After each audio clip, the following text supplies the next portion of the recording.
Hero doctor Rajasekhara పతనం ఎలా మొదలైంది? చిరంజీవి గారితో ఉన్న గొడవ గురించి చాలామందికి తెలుసు. పవన్ కళ్యాణ్తో గొడవ తెలుసు. మోహన్ బాబుతో కూడా గొడవ ఉంది. ఇది కొంతమందికి తెలియదు. సినిమా కెరీర్ ప్రారంభంలో ఎలా ఉండేది ఆయన పరిస్థితి?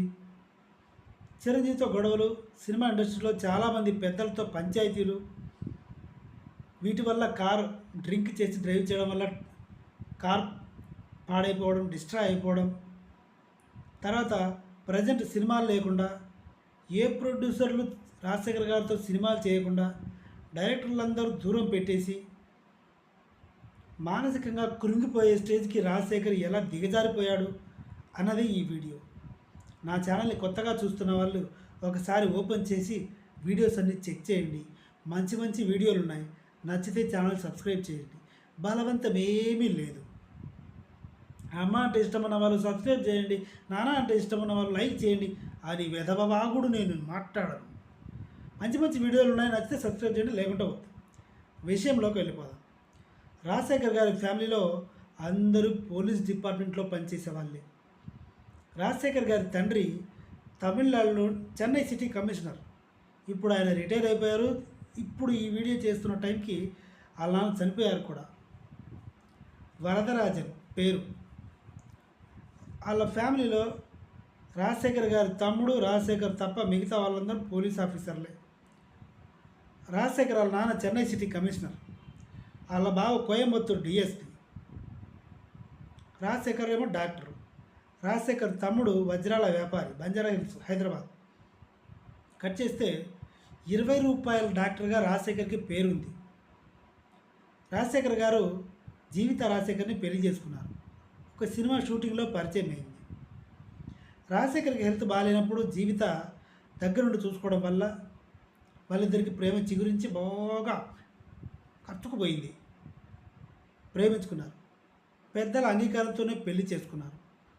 ఇద్దరికి పెళ్లి జరిగింది. శివాని శివాత్మిక ఇద్దరు పిల్లలు కూడా పెట్టారు. పుట్టిన తర్వాత రాజశేఖర్ వాళ్ళ నాన్న చెన్నై సిటీ కమిషనర్ కావడంతో, వాళ్ళ బావ కోయంబత్తూరు డిఎస్పీ కావడంతో టాలీవుడ్లో చేసే సినిమాల మీద ఎవరూ రాజశేఖర్ని డామినేట్ చేయలేకపోయారు. రాజశేఖర్కి తెలుగు రాదు.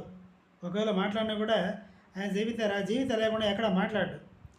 ఆ సాంబార్ గురించి ఏం మాట్లాడు, నెత్తి మాట్లాడతాడు. ఇక్కడ కమ్మరాజ్యం ఎక్కువ. రాజశేఖర్ వరదరాజన్ పూర్తి పేరు అది చెప్పడం మర్చిపోయారు. రాజశేఖర్ వరదరాజన్ తమిళనాడు కమ్మ.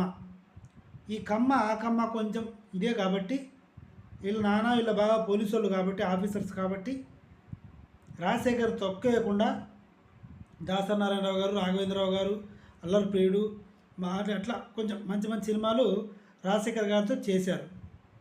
ఇలా చేస్తున్న క్రమంలో మోహన్ బాబు గారు అంటే విపరీతమైన పిచ్చి రాజశేఖర్కి. ఆయన డైలాగ్ డెలివరీ అంటే, చిరంజీవి గారు డ్యాన్స్ అన్న, రాజేంద్ర ప్రసాద్ గారు వీళ్ళందరితో మంచి ఫ్రెండ్షిప్ బాండింగ్ ఉండేది.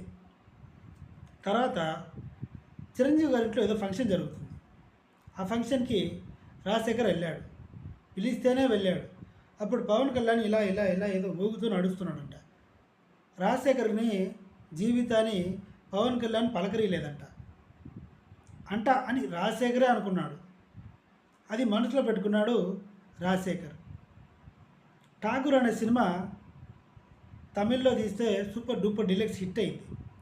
తమిళ్లో బాగా గ్రిప్ ఉంది కదా రాజశేఖర్కి. ఆ సినిమా రైట్స్ తీసుకుందాం అనుకున్నాడు. కానీ ఆ ప్రొడ్యూసర్కి డబ్బులు పే చేయలేదు. ఆలోపు అల్లు అరవింద్ చెవిలో పడింది మ్యాటర్. వెంటనే చిరంజీవికి చెప్పాడు. చిరంజీవి లేదు మనం తీసుకోవాల్సిందే అని చెప్పేసి డబ్బులు ఇచ్చేసి, అంటే ఆల్రెడీ చిరంజీవి గారి రాజశేఖర్ గారు 50 లక్షలకి మాట్లాడుకుంటే చిరంజీవి గారు అల్లు అరవింద్ వెళ్ళి 80 లక్షలకు మాట్లాడుకొని లీగల్ రైట్స్ తెచ్చుకున్నారు. రాజశేఖర్ గారికి పిచ్చ కోపం వచ్చింది. తమిళ్లో రమణ అనే సినిమా ఠాగూర్ అని నేను చేద్దామనుకున్నాను అని రాజశేఖర్ గారు చిరంజీవి గారిని ఒక హోటల్లో కనిపిస్తే డైరెక్ట్గా నిలదీశాడు. అప్పుడు చిరంజీవి గారు రాజశేఖర్ ఇవన్నీ కామన్, అవన్నీ పట్టించుకోకుండా ఏందమ్మా అవన్నీ అన్నాడు. అక్కడ కోపం వచ్చింది. తర్వాత ఎలక్షన్లలోకి దిగారు.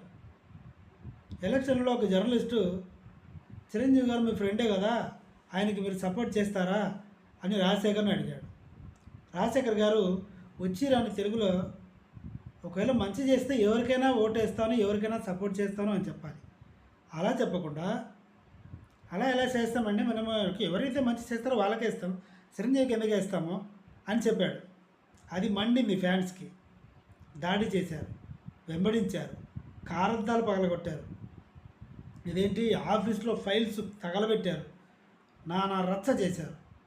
చిరంజీవి కంటే ఎక్కువగా చిరంజీవి ఫ్యాన్స్, అల్లు అరవింద్ వీళ్ళందరూ చిరంజీవి మీద పీకల దాకా వచ్చారు. ఇంకో దశలో రాజశేఖర్ గారు బ్లడ్ అమ్ముకుంటున్నాడు చిరంజీవి గారు అని చెప్పాడు. ఇది మైండ్ కాంట్రవర్సీ అయింది. దీనివల్లే కోర్టులో కేసు వేశాడు అల్లు అరవింద్ గారు. కేసు గెలిచారు.